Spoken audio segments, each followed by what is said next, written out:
What you observe observes you.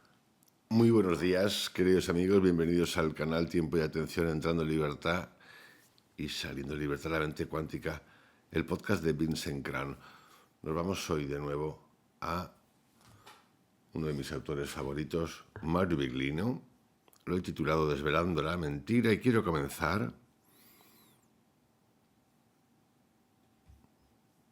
para que entendáis por dónde va la cosa con Adán, con Eva, con Caín, Abel y Seth. ¿Cuántos hijos tuvo Adán y Eva? Reconocidos, escritos como tal, Caín, Abel y Seth. Seth, Adán lo tuvo a los 130 años. Parece ser que Adán vivió 930 años. Caín representaba la agricultura, Abel pastor de ovejas. Ambos presentan ofrendas a Dios. Dios acepta la de Abel, pero no la de Caín. Nosotros nos quedamos siempre con que Caín se cargue, se cepilla a Abel. Entonces ya hablamos de un Dios supremo, amoroso, increíble este Dios, que al que le hacen una ofrenda, es un tipo de Dios peculiar al que hay que adorar, ofrendar, y que dice tú sí, tú no. Nosotros nos quedamos siempre con que uno de ellos dice, coño, y a mí me desprecia, ¿por qué coño me desprecia? Le entra celos, envidia y se carga a Abel. Eso es con lo que quedamos. A Dios, como es Dios, a ese Dios que dice tú sí, tú no, ese Dios benevolente, de repente, ¿no? Ni lo tocamos. Primera pregunta. Caín representa la violencia, el ego herido, la rivalidad, y Abel la inocencia, la rectitud, el sacrificio. Y Dios representa, no sabemos. Todo, pero no sabemos, ni tocamos, ni preguntamos.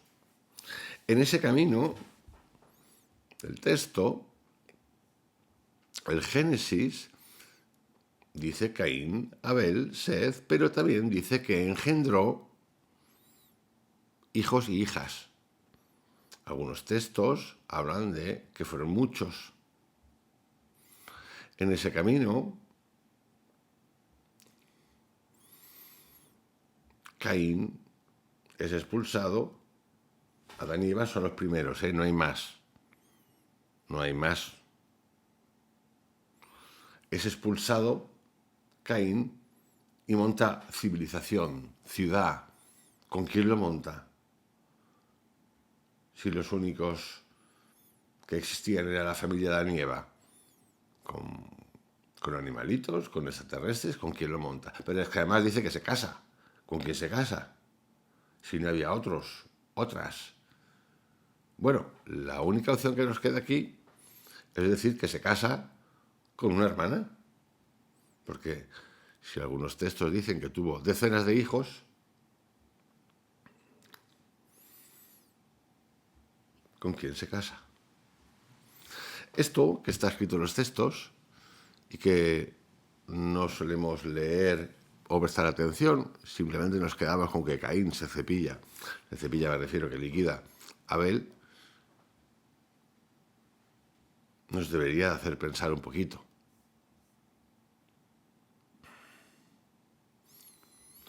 En Génesis 4 se dice explícitamente, y Caín conoció a su mujer. ¿Y de dónde salió esa mujer? Si son los primeros, los originarios, ¿quiénes son estos? Si en el marco del Génesis no existen otros humanos, esto es un incesto.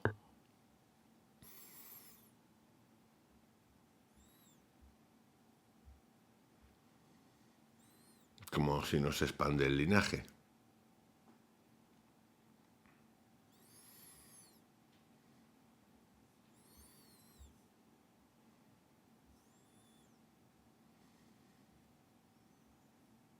Seth tuvo hijos. a Enos, uno de ellos.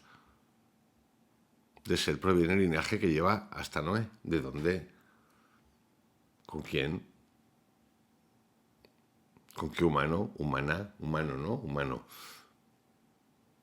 Copula para producir, reproducir.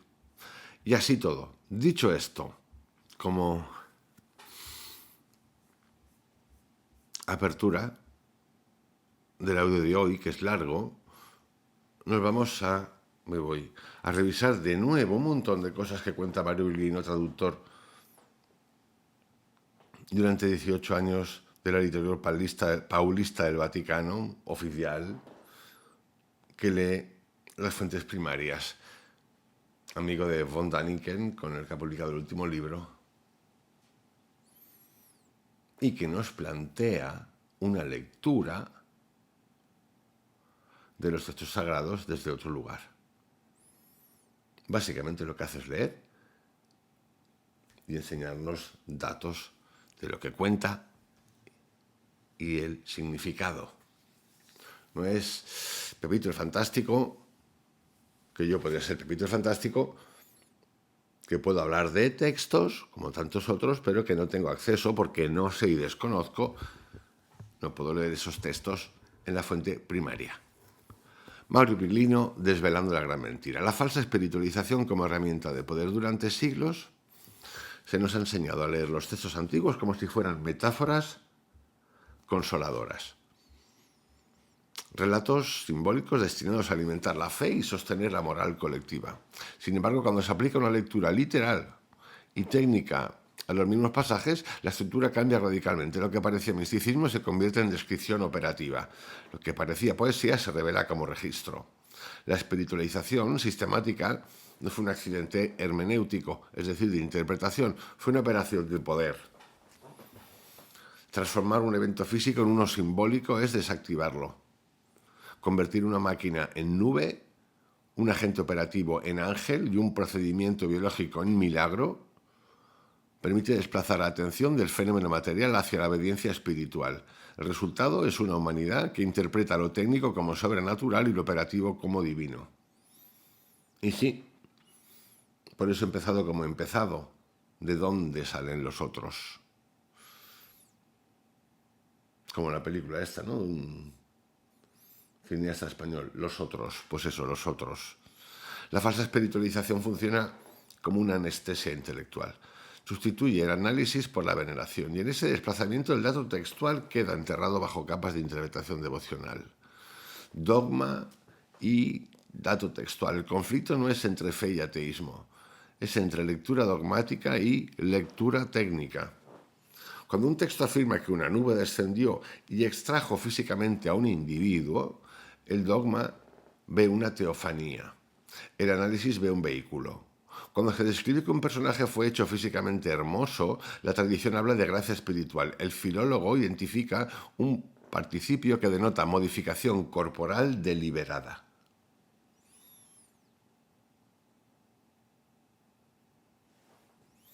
El problema no es lo que queremos, sino lo que ignoramos que está escrito. El dato textual es concreto, habla de individuos masculinos identificados como Ish. Describe procesos físicos, menciona desplazamientos geográficos obligatorios para obtener longevidad, registra estructuras de mando y jerarquía, pero el filtro teológico convierte esos datos en símbolos, neutralizando su potencia material. ¿Dónde estamos? En el Antiguo Testamento. Y no estamos ante un vacío de información, estamos ante una relectura interesada que ha domesticado el texto. Los textos nos los venden como alegorías. Los textos parecen muy bien crónicas técnicas. Si abandonamos la lente espiritual, por eso quiero empezar por donde he empezado, ¿no? Y aplicamos una lectura descriptiva, bueno, yo diría que medio lógica, no digo lógica porque hay mucho creyente que le falta un cuarto de lógica para llegar, pero ya con 3/4 de lógica podemos entender de dónde cojones vienen los demás con los que se casa Caín, ¿no? ¿Con quién se ha casado? ¿Con quién? Pues eso, ya sabéis con quién. Si abandonamos la lente espiritual, y aplicamos una lectura descriptiva, el panorama cambia. Los relatos fundacionales dejan de ser cuentos morales y se convierten en informes de interacción. Las genealogías extensas y las longevidades anómalas no son exageraciones míticas, sino indicadores de una distinción biológica. Los jardines se comportan como recintos cerrados, las prohibiciones parecen protocolos, las expulsiones adquieren formas de cortes de acceso a infraestructuras específicas. El llamado árbol de la vida, leído como símbolo, no tiene coherencia operativa. Leído como centro del mantenimiento biológico, sí lo tiene. La búsqueda de la longevidad en la epopeya de Gilgamesh no es oración, es viaje logístico. Las desapariciones de líderes no son ascensiones místicas, sino extracciones físicas descritas con el léxico disponible de la época. El texto no cambia, cambia la lente. Y al cambiar la lente, la narrativa deja de girar en torno al pecado y comienza a girar en torno a la tecnología. La palabra metanoia, que ahora luego explicaré lo que es una metanoia, y no es una paranoia, la metanoia ha sido traducida como arrepentimiento espiritual. Sin embargo, en su raíz implica cambio de mentalidad, giro de perspectiva, modificación estratégica del modo de pensar. La verdadera metanoia que exige este análisis no es religiosa, es metodológica. Implica abandonar el hábito automático de leer como mito lo que puede ser descripción. Exige aceptar que durante milenios se ha impuesto una interpretación que sustituyó al agente físico por el espíritu metafísico. Supone desactivar la reacción emocional que protege el dogma y activar la curiosidad técnica que examina el dato. No se trata de negar la tradición, sino de desmontar su filtro. La metanoia intelectual es incómoda porque desplaza la autoridad desde el púlpito hacia el texto mismo. Obliga a preguntar qué dice realmente la palabra original, qué significa exactamente el término empleado, qué implicaciones físicas tendría si lo tomamos en serio. Ese giro no destruye la historia, sino que la reconfigura. Cuando los elementos se ordenan sin el velo espiritual, sin el interpretador, dogma, cómo leer, el que se apodera del texto, emerge una narrativa distinta, una humanidad diferente o diferenciada en linajes, una élite con acceso a protocolos de longevidad, centros geográficos específicos donde se realizaban intervenciones biológicas, infraestructuras capaces de soportar masas que desafíen la explicación manualista, extracciones físicas descritas como ascensiones. Todo esto vamos a mirar hoy, a revisar. Hay algunos ejemplos que son tan bestiales y rotundos. Por eso yo, con 60% de lógica de los ciegos, estaríamos más que perfectos para empezar a entender estos textos.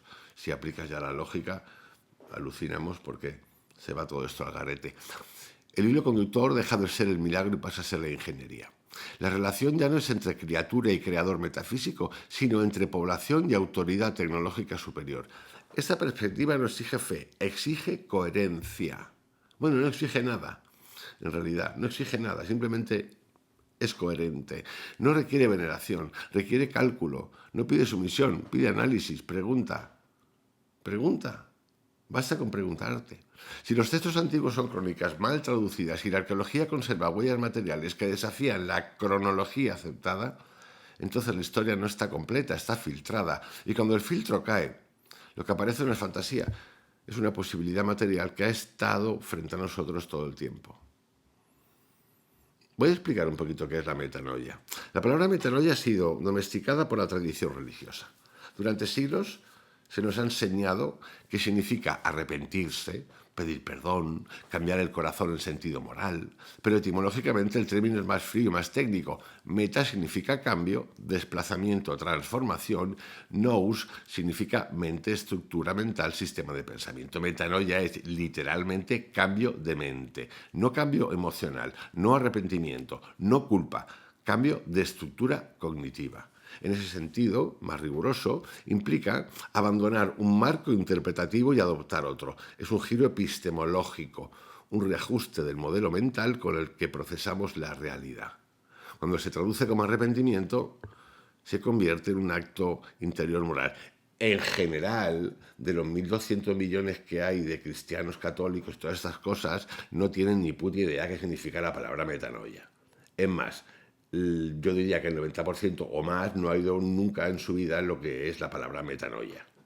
Pero que la palabra metanoia tiene importancia, la tiene. Y que se usa para cambiar el significado de las cosas, lo tiene.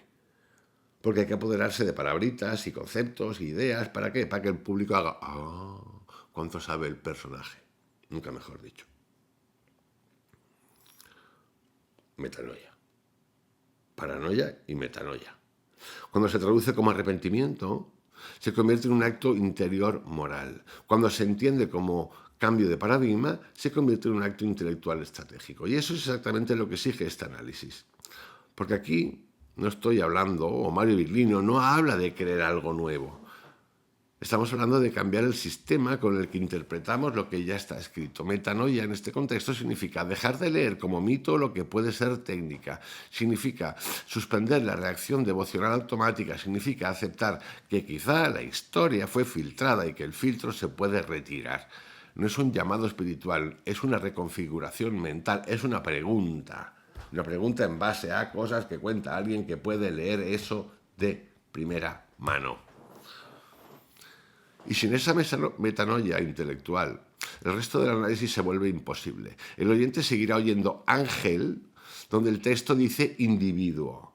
Seguirá oyendo milagro, donde el relato describe procedimiento. La metanoia no cambia los hechos, cambia la lente. Y cuando cambia la lente, el mundo antiguo deja de ser sobrenatural y empieza a ser tecnológico. Homo sapiens, adanitas. El texto bíblico, repito, no describe un origen homogéneo de la humanidad.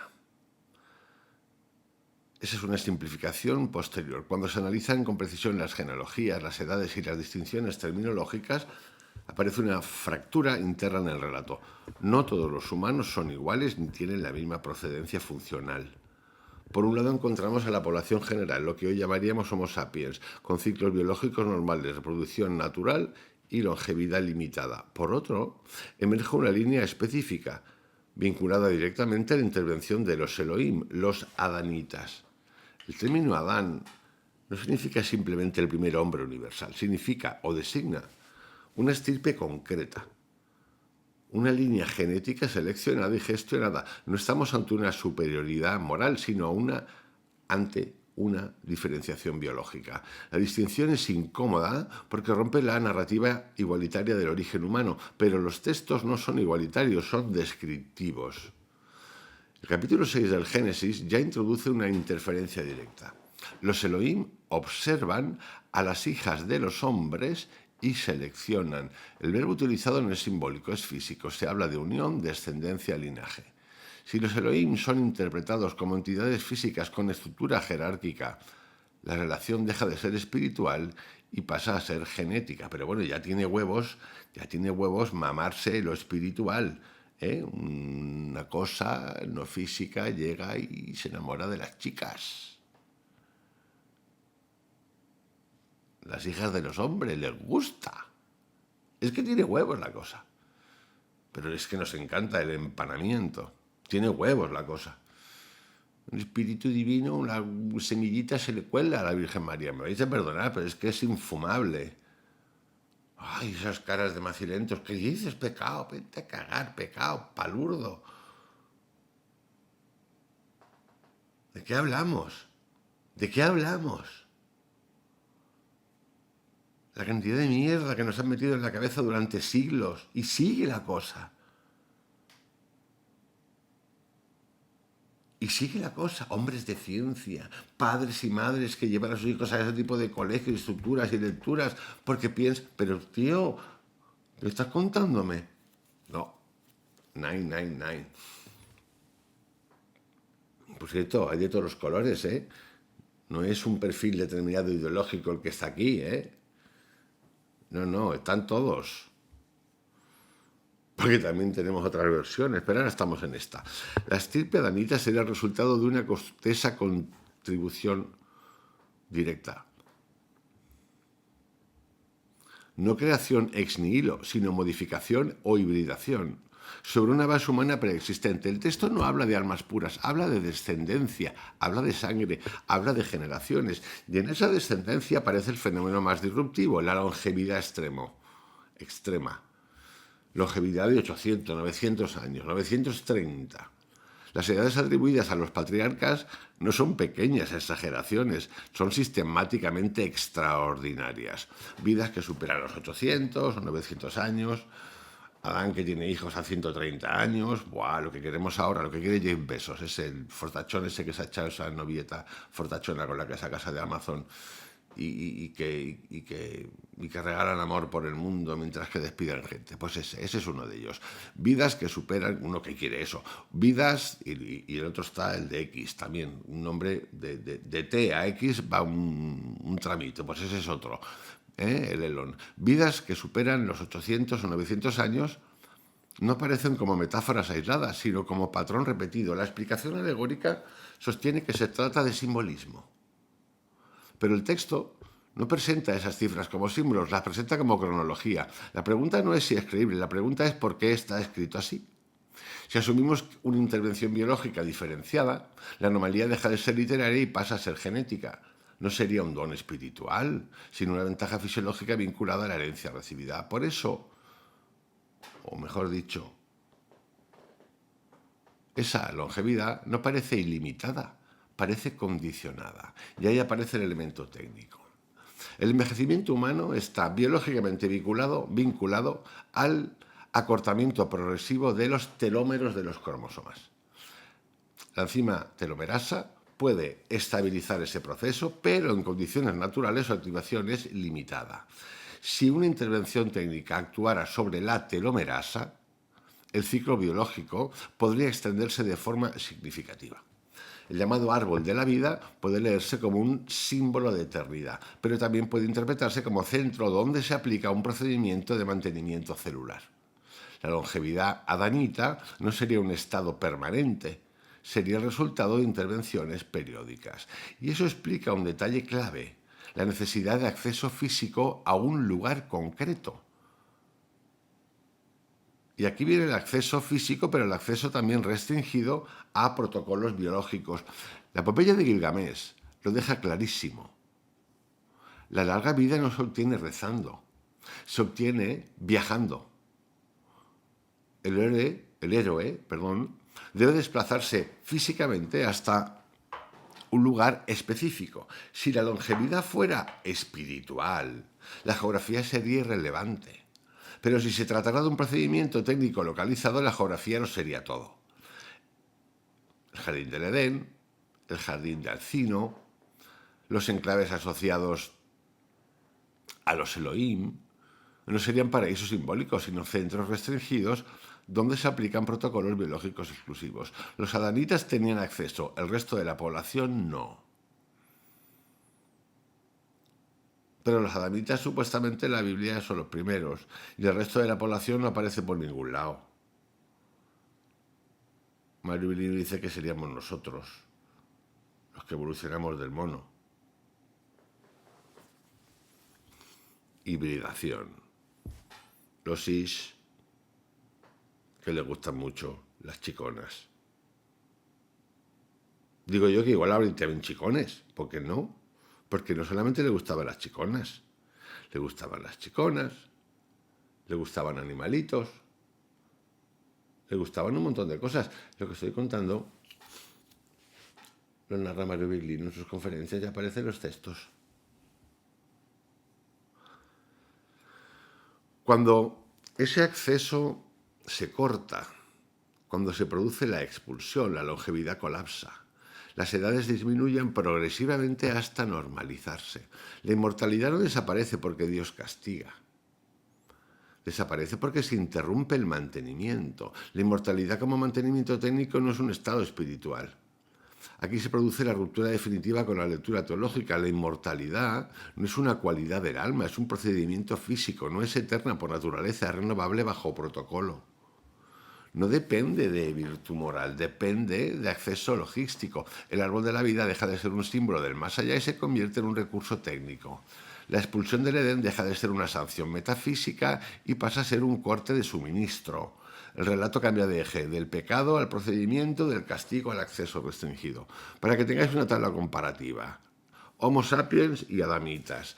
Origen del Homo sapiens, humanidad natural, general, mono, simios. Adamitas, estirpe con intervención directa de los Elohim. Longevidad del Homo sapiens, ciclo biológico estándar. Adamitas, 800-900 años. Causa de la longevidad en el Homo sapiens. Procesos naturales en los adamitas, contribución genética más mantenimiento técnico. Acceso a protocolos, los Homo sapiens, ninguno. Los adamitas, acceso a centros biológicos, el jardín del Edén, el Gran Edén, etc. Dependencia, no. Dependencia geográfica, no. Homo sapiens. Adamitas, sí, tienen que desplazarse a sitios. Inmortalidad del Homo sapiens, no, obviamente. De los adamitas, posible, renovable, bajo procedimiento. La llamada distinción prohibida no es moral, es biológica. Y si el texto describe una humanidad diferenciada por acceso a tecnología genética, entonces la historia que hemos heredado está incompleta. Elohim, de deidades a entidades físicas. El punto de inflexión comienza con el lenguaje. El término Elohim ha sido traducido casi automáticamente como Dios. Sin embargo, desde el punto de vista estrictamente lingüístico no es singular, es una forma plural. El texto original no habla de una entidad abstracta única, sino de un grupo.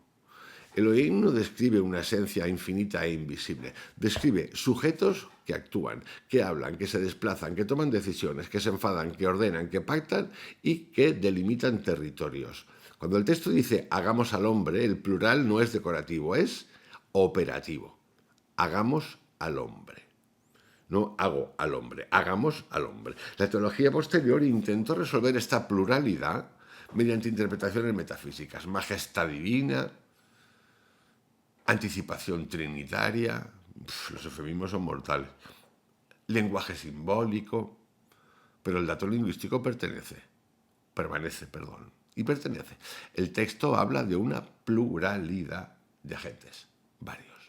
Si se lee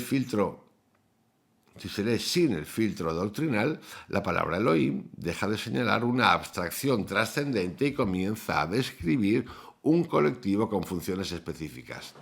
En los relatos bíblicos, los Elohim no actúan como una conciencia uniforme. Aparecen diferenciados. Unos ejercen mando, otros ejecutan órdenes. Existen intermediarios, enviados individuos con función específica. El propio término Gabriel no se comporta como nombre místico, sino como designación funcional. Aquel que ejerce poder en nombre de un él. Eso implica estructura, implica jerarquía y implica organización. No estamos ante una energía difusa. Estamos ante una cadena de mando. Los Elohim establecen pactos, delimitan espacios, prohíben accesos, designan tareas, intervienen en linajes y pegan cohetes con humanas que la tradición nos cuenta por semillita, semillita que baja solita. Y un huevo. Cohete, cohete, cohete, cohete. Cohete, cohete, sí, cohete. Cohete, cohete. Los Elohim establecen pactos, repito, pegan cohetes, delimitan espacios, prohíben accesos, designan tareas, intervienen en linajes concretos, administran territorios específicos. Todo eso responde a lógica operativa, no a misticismo abstracto. El lenguaje que los describe es administrativo, no contemplativo. Uno de los pasajes más reveladores es el del Génesis, donde los Elohim observan a las hijas de los hombres, cohetes, y toman para sí aquellas que consideran adecuadas. La semillita, pero ¿qué semillita, empanao? ¿Qué semillita? Volando.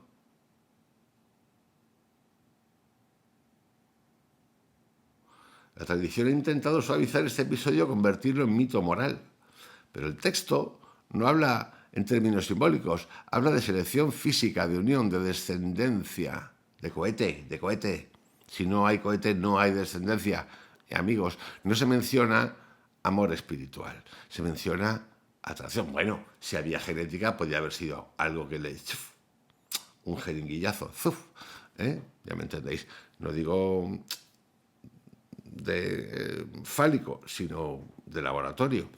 No se menciona amor espiritual, se menciona atracción. Es que aparece lo de la atracción, literalmente.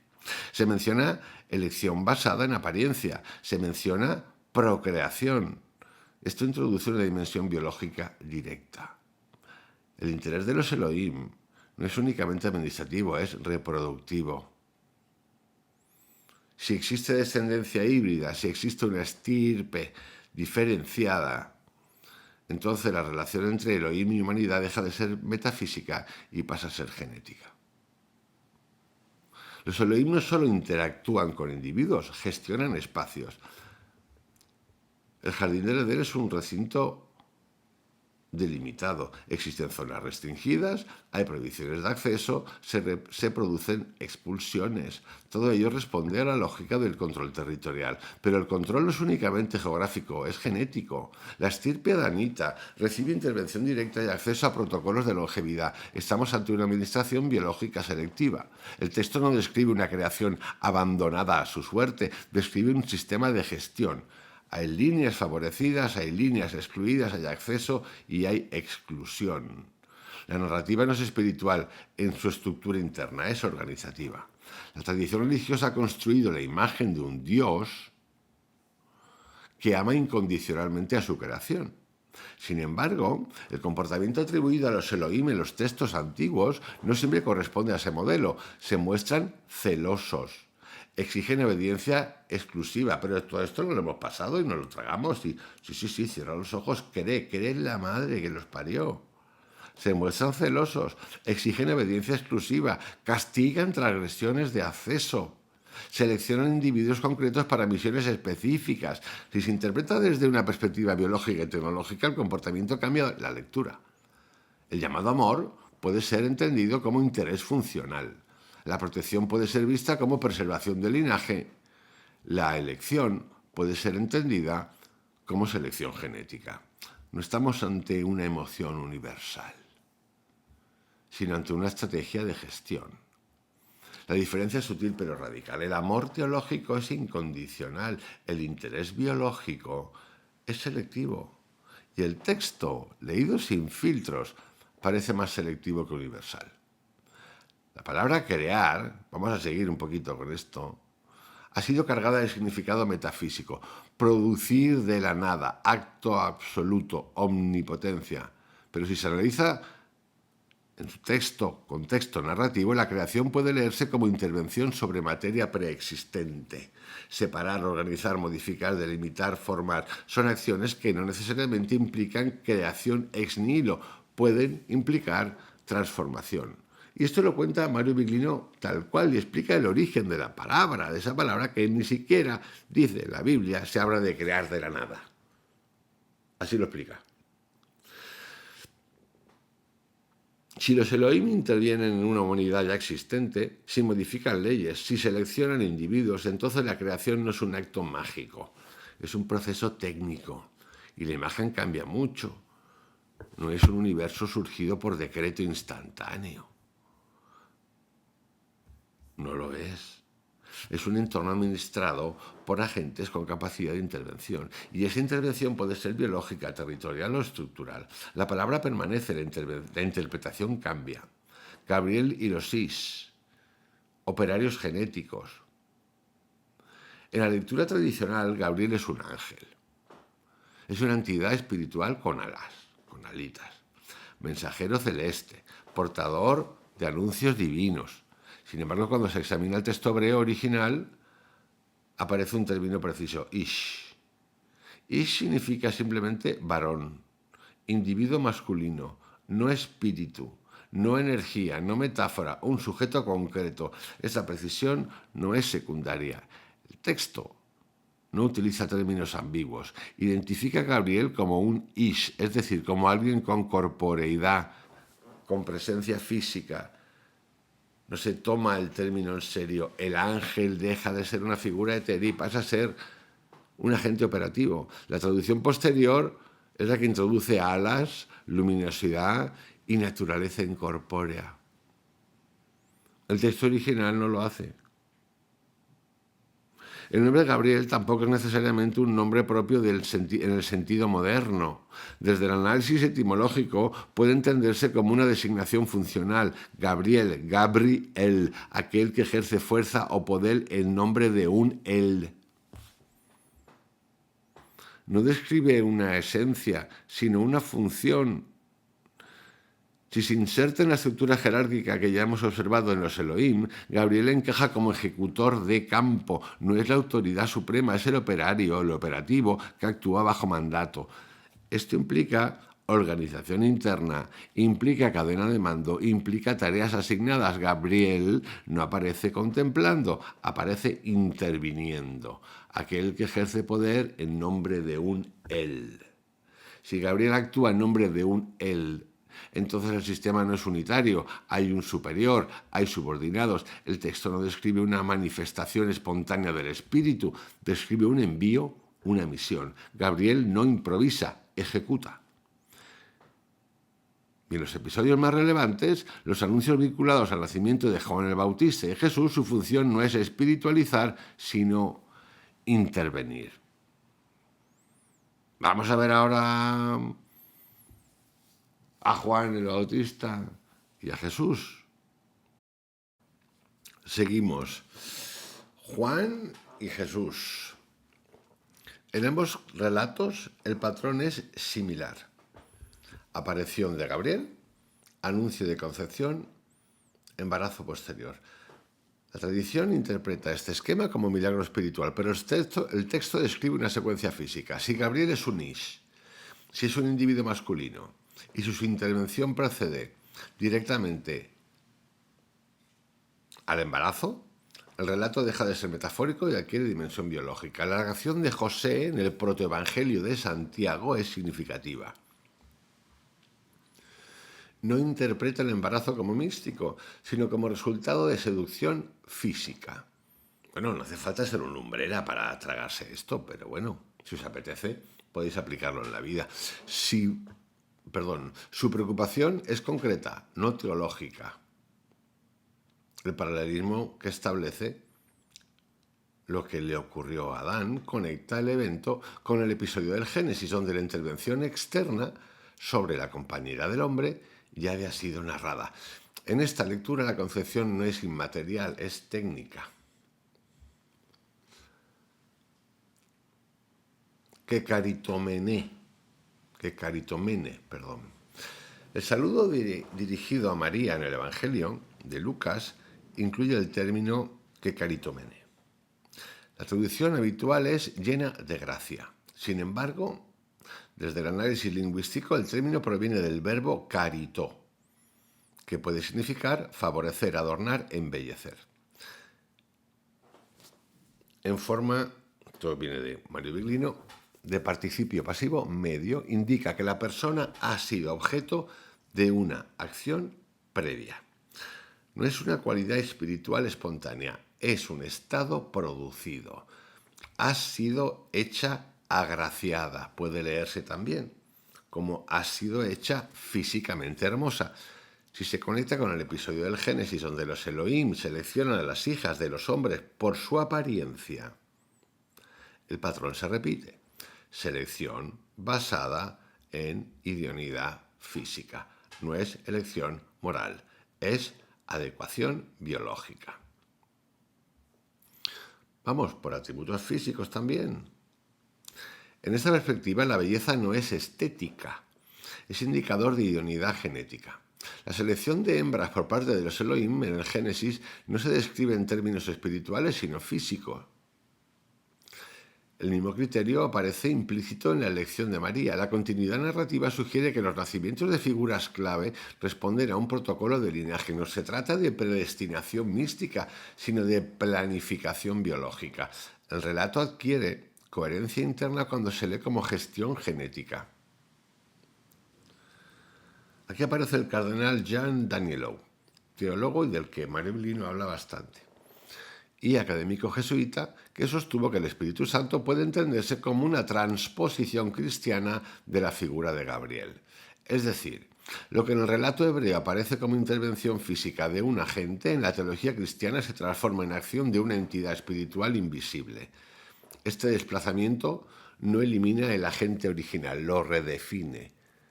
La transición del ish operativo al espíritu incorpóreo es un ejemplo claro de espiritualización progresiva. El Espíritu Santo como transposición posterior. Mirad, os lo voy a contar así en términos más reales. Os vais al siglo XX y al siglo XXI y os voy a poner dos ejemplos, dos. Oso, de mojar sería esto, mojar. Moja es mojar en portugués, creo. Cuando monta su tingladito, aquello acaba en un puterío excelso. Lo siento mucho si os encanta Oso, yo he leído libros de Oso, pero después de saber la historia de Oso, que le den a Oso, ¿no? Vas a retiros en la India de Osho, OSHO, y hay que hacerse un test contra el SIDA para demostrar que no tiene SIDA, porque aquello puede ser un follodromo, ¿no? Y entonces conviene no contagiar a nadie. Pero si os vais a lo último ya, el caso este último, que es el caso del señor Epstein y luego Tain, el amigo de los famosos y los ricos del mundo, pues donde aparece también Chopra. Y digo que aparece Chopra porque los mensajes que se manda Chopra con el señor este, trata a las chiconas. Chopra le dice, trata a las chiconas a Israel. Trata a las chiconas, lo estoy poniendo un poquito eufemísticamente, y más cositas. Es vergonzoso. Bueno, pues ahí tenéis. Esto de espiritualidad no tiene nada, porque es un cuentacuentos.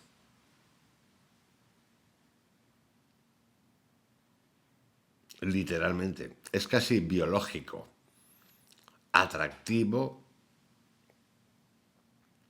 elegidos.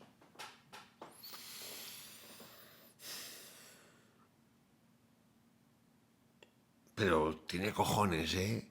Que más de 1.000 y pico millones de mamerdos se crean esto. Gente de ciencia, abogados, ingenieros, de colegios, profesores. Tiene huevos la cosa. Pues ahí tenemos cómo va el mundo.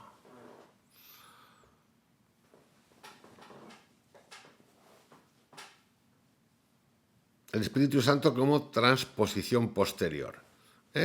Estamos en Danielo. El proceso es comprensible desde la evolución doctrinal, es decir, agente físico en el relato hebreo, intervención concreta, posteriormente reinterpretación teológica, sustitución del individuo por una entidad espiritual abstracta. Ha pasado del nota, lo siento mucho, un poquito de esto viene bien, porque es tanto los siglos que llevamos sometidos a esto, el nota que le mola iba a decir la española, que le mola la hembra humana, y pasa a ser un ente espiritual que te coloca la semillita. Esa transposición elimina la corporidad, eso es lo que hace el cristianismo. Vamos, el catolicismo. Los que interpretan los textos y los pasan del judaísmo al catolicismo, que es lo que ha hecho la Iglesia y los listos. La transposición elimina la corporidad y conserva la función. Pero al eliminar la corporidad también elimina la dimensión biológica del evento. La concepción deja de ser intervención genética y se convierte en misterio espiritual. ¡Ay, Virgen María de todos los días! Y así el relato pierde su carácter operativo y adquiere aura sagrada y nos la cuelan.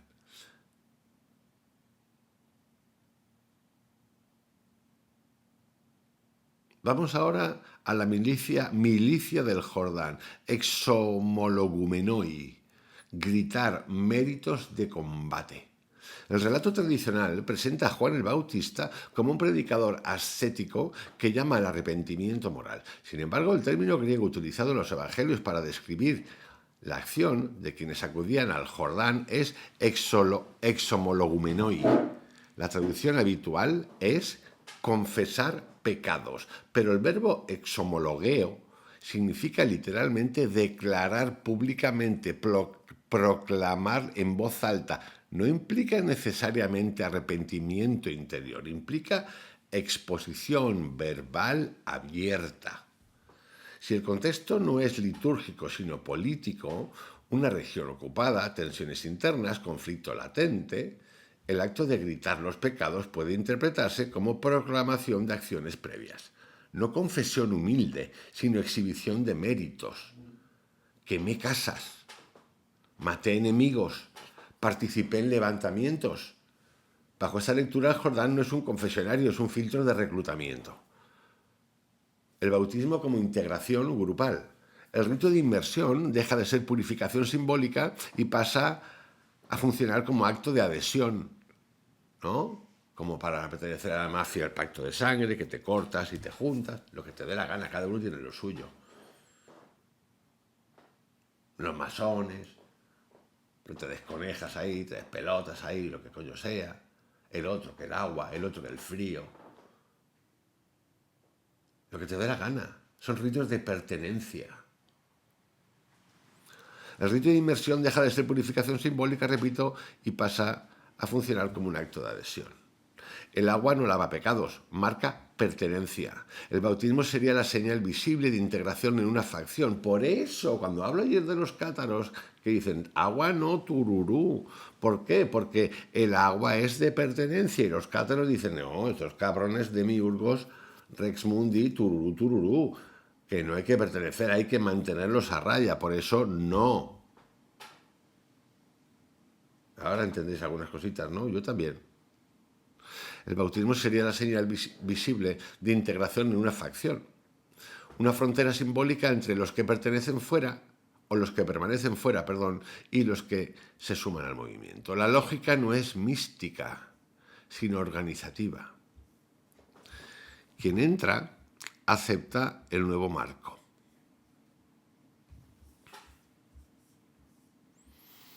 Quien permanece fuera queda expuesto.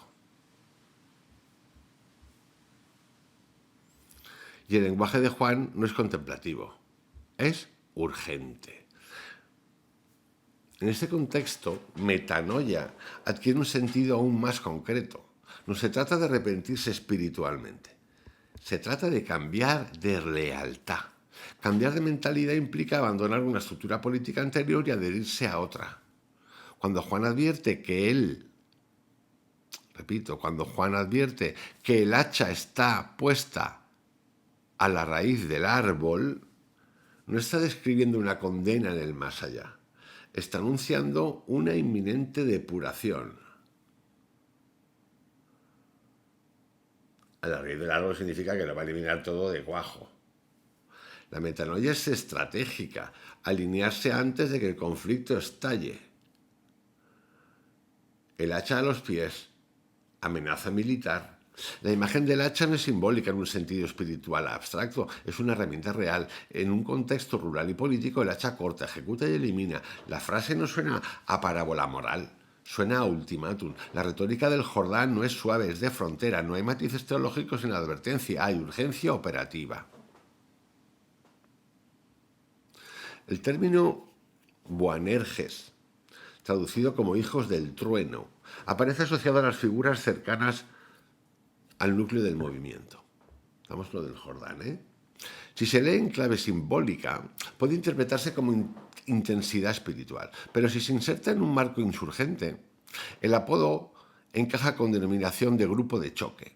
Trueno no como metáfora mística, sino como impacto. El entorno no es el de un monasterio, es el de un territorio bajo tensión. La presencia de mujeres como María Magdalena, con gestos que en la cultura judía denotan vínculo físico o familiar, refuerza la dimensión humana y no metafísica del grupo. No es una congregación abstracta, es una comunidad concreta y organizada. Gehenna, el vertedero real. La palabra Gehenna ha sido convertida en sinónimo de infierno eterno. Sin embargo, la Ben Hinnom era un valle real en Jerusalén donde se depositaban desechos y se quemaban residuos. La amenaza de ser arrojado a la Gehenna, Ben Hinnom, no es escatológica, es física. Significa eliminación del cuerpo, desaparición pública, advertencia ejemplarizante. En este marco, las palabras atribuidas a Jesús sobre la Gehenna adquieren dimensión logista. o logística, mejor dicho. No describen castigo post-mortem, describen consecuencias inmediatas. Jesús como comandante logístico, no como salvador metafísico. Si el movimiento iniciado por Jesús tenía carácter insurgente, y si Jesús hereda o continúa esa estructura, su figura cambia de perfil. No es únicamente predicador espiritual, es líder de una facción con objetivos concretos. Las referencias al reino dejan de ser exclusivamente metafísicas y pueden leerse como proclamación de reorganización política. El fracaso o transformación del proyecto explicaría la posterior espiritualización del mensaje. Lo que pudo comenzar como movimiento estratégico se convierte, tras su colapso, en teología universal. La historia del Jordán no desaparece, se transforma. Vamos ahora a la ascensión. Vamos a coger ahora un ascensor, a ver dónde nos lleva. Aquí van a aparecer nubes, máquinas voladoras, en fin. Como veréis, Mario Biglino es fascinante. Yo recomiendo sinceramente todos sus libros. Es fascinante. Las explicaciones que vais a contar ahí a los textos originales, el porqué, la razón de la palabra, de dónde viene, cómo se descompone, cómo se compone, cómo se translitera, cómo se traduce, dónde va, qué hacen con ella, es brutal. Explicado de una manera tan fascinante, por lo menos para mí, tan fascinante.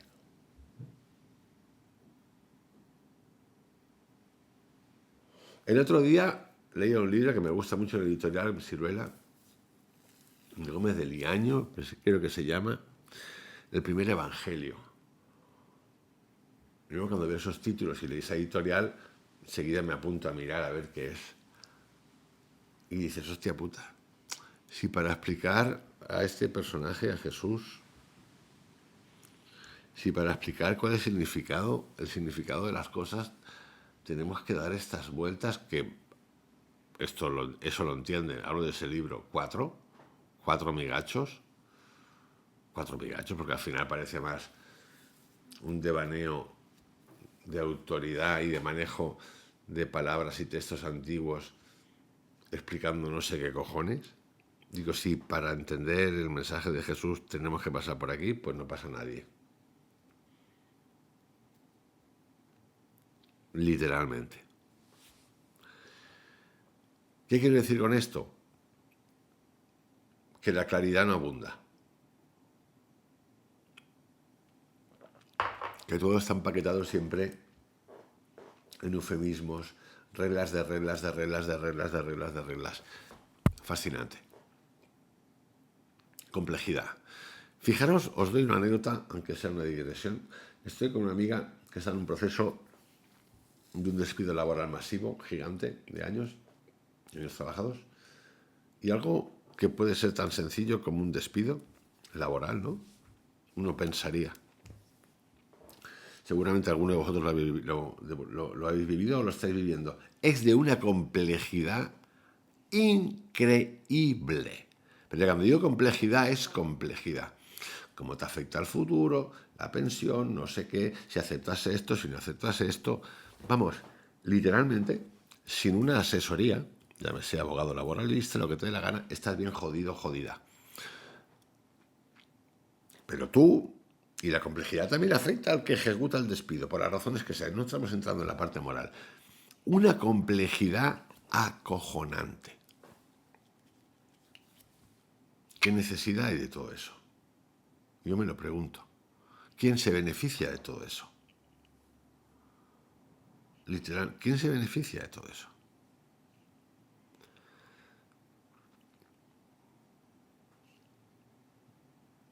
El intermediario, el mediador.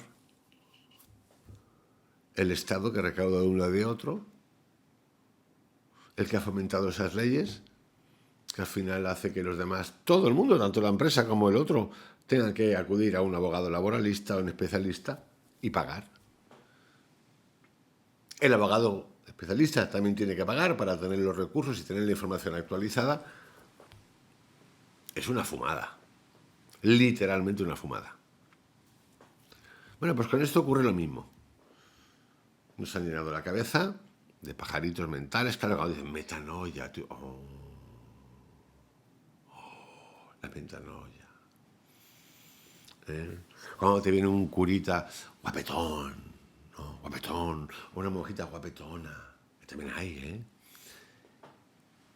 Y habla. Entonces estáis ahí. Yo no digo esto, pero como he ido a colegios de curas y he hecho de monaguillo con 13 años, 14 años, ya era púbero, ya me pasaban cosas. A mí no me va a contar nadie la película esta de que va.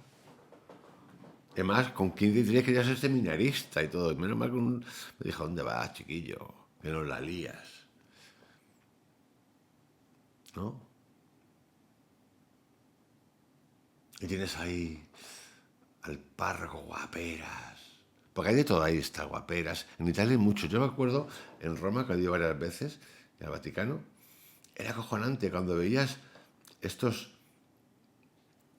cíngulos, estos personajes vestidos de sotana negra, y decías, hostia puta, pero si parecen modelos. Bueno, sacaban, yo lo he visto, un calendario cada año con curas guaparros y lo vendían. Esto lo hacía la misma iglesia, o una parroquia de ahí, de Roma, lo que fuera. Era increíble, decías, pero... Entonces, claro, entiendes ahí que haya intervención divina, espiritual. Común, recomún, todo disfrazado. Somos unos farsantes. El ser humano es un farsante de nivel galáctico, con una capacidad de autoengaño increíble. La nube como máquina voladora. Vamos y seguimos con esto, que si no nos vamos. Uno de los elementos más rápidos, o más repetidos, perdón, rápidos también, en los textos bíblicos es la aparición de la nube. Desciende, cubre, transporta, oculta, extrae. En la lectura teológica, la nube simboliza la presencia divina. Es epifanía, misterio, manifestación. Pero el comportamiento que se le atribuye es funcional. La nube se mueve, la nube desciende, la nube eleva personas, la nube las sustrae físicamente del entorno. No es vapor atmosférico, es vehículo descrito con el vocabulario disponible en la época. Si una cultura antigua presencia una máquina aérea sin poseer el lenguaje técnico para describirla, recurriría a analogías visuales. Nube, carro de fuego, columna luminosa. Haceros una pregunta, ¿cómo vería en la Edad Media alguien que viese un avión de hoy? Hay descripciones. Nubes cilindro, ¿están en cuadros? Sí, sí. Que no haya publicidad de ellos no significa que no están ahí, sí.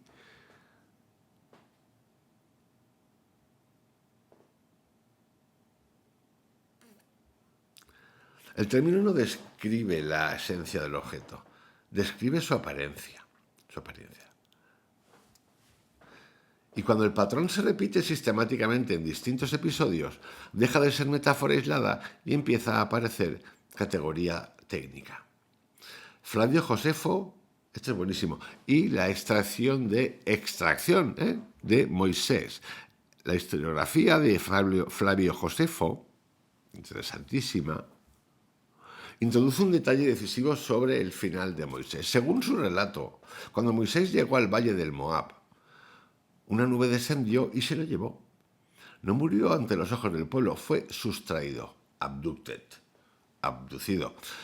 Pero lo más relevante no es el descenso de la nube, sino el encubrimiento posterior. Josefo afirma que Moisés fue obligado a escribir que había muerto.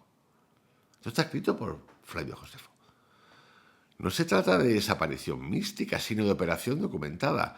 ¿Por qué forzar la relación de una muerte si la muerte fue real y visible? La hipótesis técnica es clara. La muerte fue simulada para evitar consecuencias políticas. La extracción fue física, la narrativa fue controlada. El fenómeno deja de ser ascensión espiritual y se convierte en evacuación estratégica. Escritura forzada de su propia muerte. El detalle de la escritura forzada es clave. No se trata de una tradición oral que embellece un evento. Se trata de una acción consciente de desinformación. Moisés habría dejado un registro oficial de su propia muerte para cerrar el episodio ante el pueblo. Esto implica control narrativo, gestión de percepción pública, necesidad de ocultar el verdadero destino. Una muerte visible no necesita explicación adicional. Una extracción física sí. Este patrón no aparece una sola vez. Es más, si mueres te entierran, ¿no? O te queman. Lo que te toque. Entonces, si no aparece el cuerpo, que la cosa ni está ni se le espera, ¿no? Este patrón no solo aparece una sola vez. Enoc y Elías, otros dos, como evacuados. Enoc caminó con los Elohim y desapareció. Elías fue arrebatado por un carro de fuego. O sea, tenemos a Moisés, a Enoc, a Elías, que se piran, se los llevan. Ambos relatos comparten la misma estructura: presencia de vehículo, elevación, desaparición sin cadáver. Un carro se lo llevó, una nube se lo llevó. No hay entierro, no hay cuerpo, no hay testimonio de descomposición. En clave espiritual se trata de santidad extraordinaria, y tan extraordinaria. La clave técnica se trata de extracción.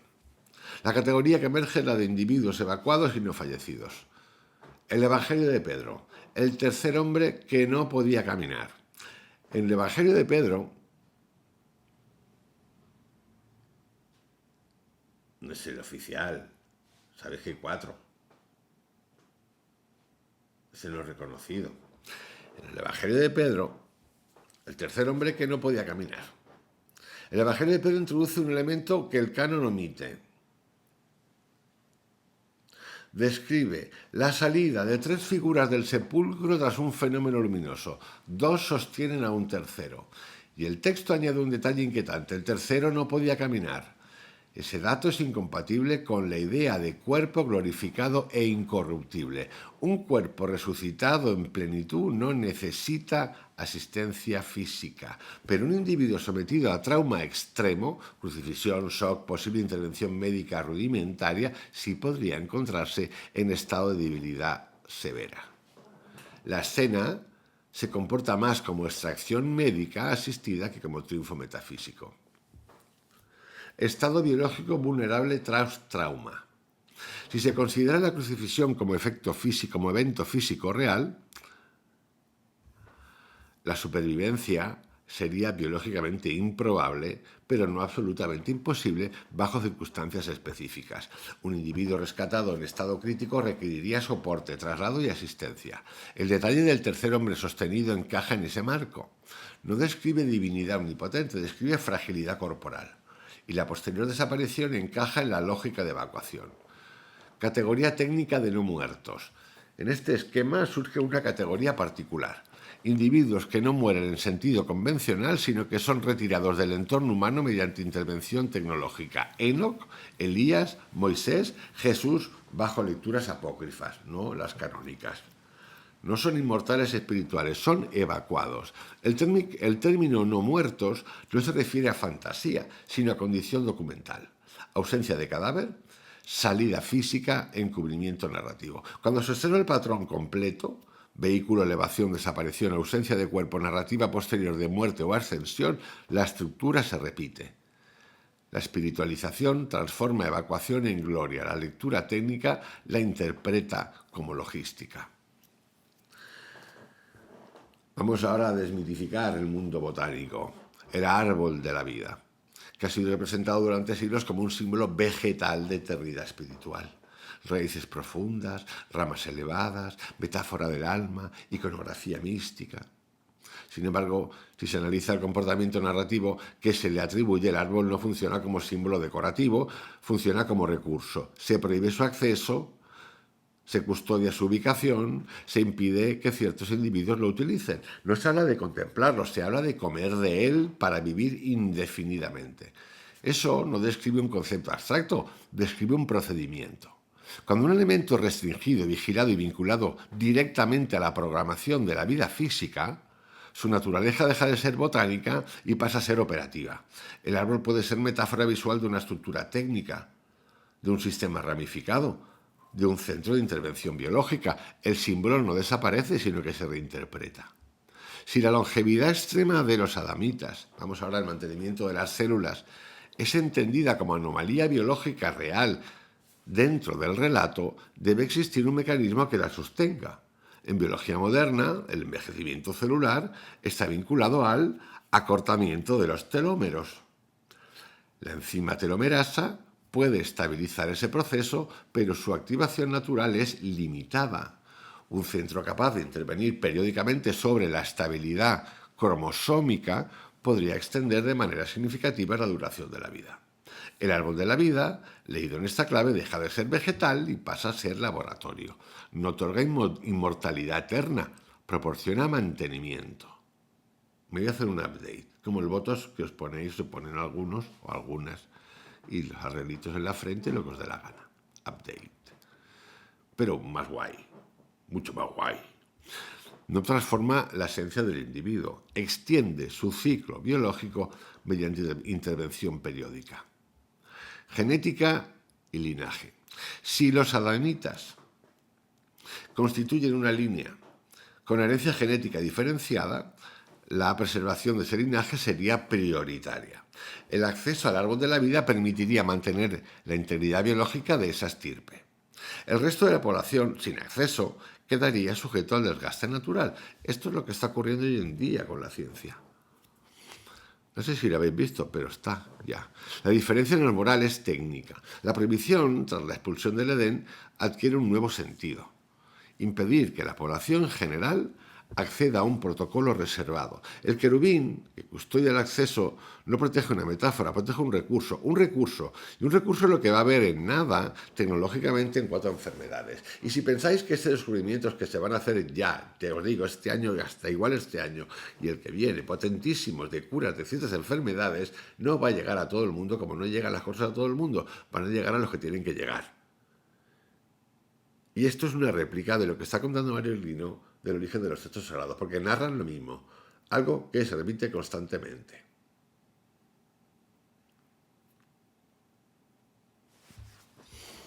Constantemente.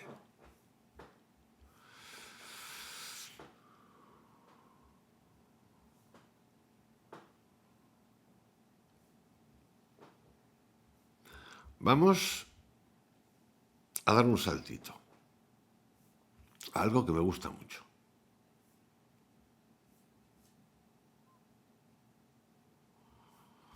Que tiene que ver con la epopeya de Gilgamesh.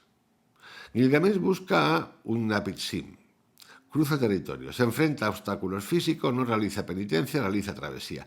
El mensaje implícito es claro. La vida extendida no se concede por virtud, sino por acceso. Si no estás allí, no la obtienes. Este patrón refuerza la hipótesis del árbol de la vida como centro operativo geográfico. Pero vámonos a otra cosita más. La longevidad, ya he hablado de ella, el jardín del Edén como laboratorio, el jardín de Alcinó como equivalente helénico. Y tenemos Göbekli Tepe como instalación operativa. Este sitio, datado miles de años antes de las civilizaciones agrícolas complejas, desafía el modo evolutivo lineal, monumentalidad sin agricultura previa consolidada, organización sin urbanización establecida. Pero el detalle decisivo no es solo su antigüedad, es su final. Göbekli Tepe no fue abandonado gradualmente por erosión, fue enterrado deliberadamente. El relleno es intencional, sistemático y planificado. Eso no describe colapso natural, describe clausura. En términos industriales modernos, sería un mothballing, desactivación controlada de una instalación. Si se conecta con la hipótesis del laboratorio biológico, Göbekli Tepe encaja como nodo operativo sellado antes de retirada. Porque no se sabe todavía de qué va eso, las figuras que hay ahí. Sellado deliberado, que implica intención de ocultación o preservación. No se cubre una estructura monumental con toneladas de tierra por descuido. Se hace para proteger tecnología, evitar acceso, borrar rastro.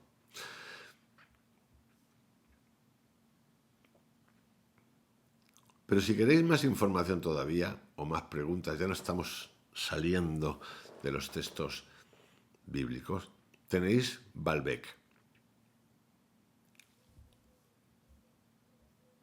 En el complejo de Baalbek, en el actual Líbano, se encuentran 3 monolitos conocidos como el trilitón. Cada uno de ellos pesa aproximadamente 900 toneladas. Atentos, hacer así con la manita. No estamos hablando de bloques grandes. Estamos hablando de masas cuya manipulación, incluso hoy 900 toneladas, compis, requeriría planificación industrial compleja. Están colocados con alineación precisa, a varios metros de altura, formando parte de una base estructural que antecede a las construcciones romanas posteriores. La pregunta no es si existen. La pregunta es cómo fueron colocadas. Pero espera, que dentro de esas hay un monolito de 1.200 toneladas. En la cantera cercana permanece un bloque aún mayor, el llamado Ajar al-Hibla, con un peso estimado de 1.200 toneladas. No fue completado ni trasladado, pero su sola existencia confirma la intención de movilizar masas aún superiores. En consecuencia, una sociedad capaz de extraer un bloque de esa magnitud posee conocimientos avanzados de fractura controlada, cálculo estructural y planificación. La explicación convencional propone transporte mediante rodillos de madera, cuerdas y fuerza humana. En fin, que, como dice Mario Viglino, me gustaría ver a mí, a 20.000 arqueólogos de estos que dicen que esto, o ingenieros de ahora, ¿no?, con martillitos de madera, porque esto es hace 5.000 años, antes de Cristo, y tirando a todos de un cablecito para mover 1.200 toneladas. Lo dice él y yo, la verdad es que me entró la risa cuando lo oí porque dije, ¡ay, qué divertido! Las cosas que cuentan los de ahora para defender lo indefendible. Porque mover 900, 1.200 toneladas sobre el terreno irregular implica resolver lo siguiente: el coeficiente de fricción, la estabilidad lateral, la distribución de carga y la resistencia del material rodante. La madera de cedro, bajo compresión de esa magnitud, no soportaría la carga sin fracturarse. El número de trabajadores necesarios para generar fuerza suficiente en pendiente superaría la capacidad de coordinación efectiva en espacios limitados. Esto no es opinión, esto es cálculo. Y esto viola las leyes físicas en la explicación oficial.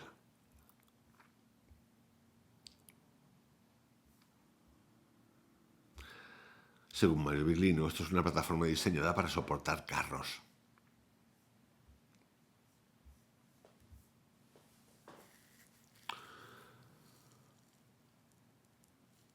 Baalbek no demuestra automáticamente intervención externa, pero sí demuestra una anomalía logística que la explicación simple no resuelve completamente.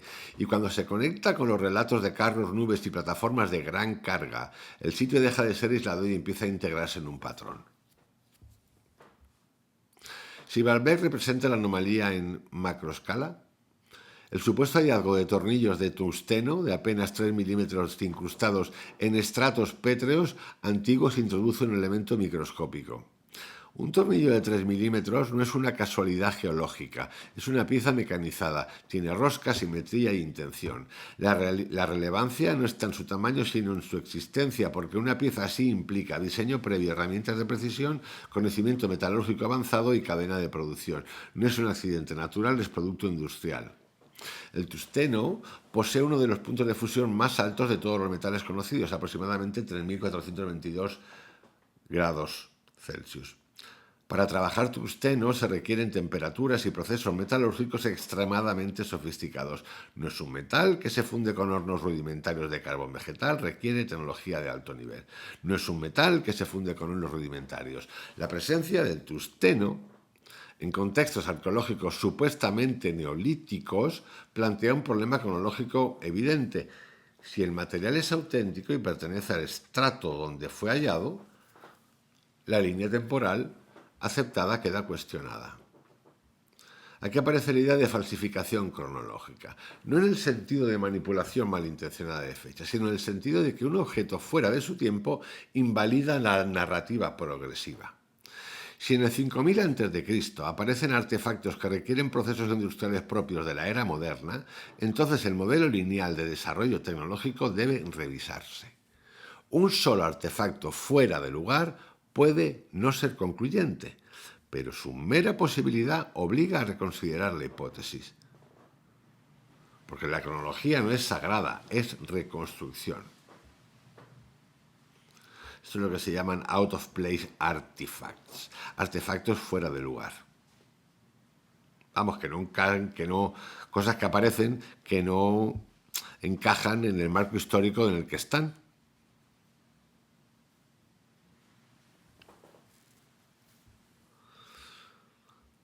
¿Cómo se corta con precisión milimétrica una piedra?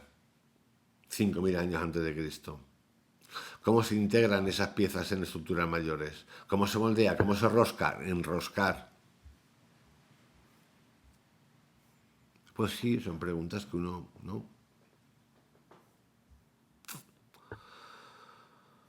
En resumen, queridos amigos, os dejo con este audio de hoy. Os invito a que leáis cualquier libro de Mario Berlino, os invito a que escucháis sus charlas, las podéis encontrar en español, hay muchas traducidas. Si podéis y entendéis italiano, escuchadla en italiano, que es fascinante. Está lleno de matices. Si no, en español. Y si no, en inglés. Como queráis. Me encanta. Suscribiros a su canal. Es fascinante. A mí me encanta. Me tiene loco. Cuidaros mucho. Un saludo para Mario Berlino. Continuamos. Os dejo enlaces a los textos, a los audios que tengo hecho acerca de Mario Berlino. Bueno, y os pongo esto en el podcast de Los Gnósticos. Saber por saber. Hasta mañana. Chao.